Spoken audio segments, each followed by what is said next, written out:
On one fateful day in November 2009, Dale Driscoll, a woman who cared and cares a great deal about her family, got the news, the horrific, horrendous news, that she lost her daughter and her granddaughter.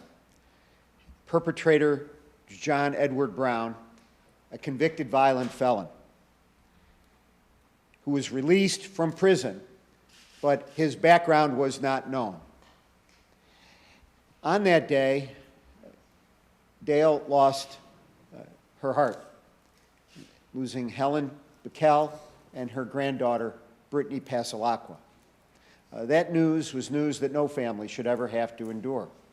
It was news that could have been avoided, as this incident could have been avoided, if Helen had known that John Edward Brown was, in fact, a violent criminal with a violent past. Things need to be changed. This can happen to you guys, any one of you. This can happen to President Obama's children. No one is immune. Being a father of 3 children, 2 sons and a daughter, my grandson, when you have children and grandchildren, you have an even greater propensity, I think, to be protective of those that have the least ability to protect themselves.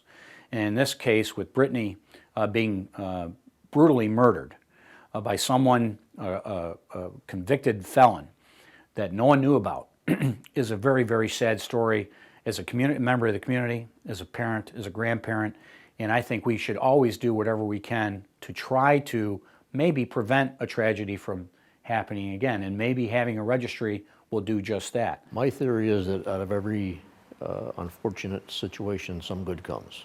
And if they look at the perspective of this is a tool that's going to help protect themselves, their families, and people in general, I think they would realize the fact that it's a useful tool.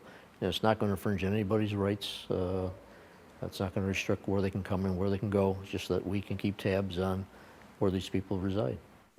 Just try. And think about your daughter, your sister, your niece, your mom.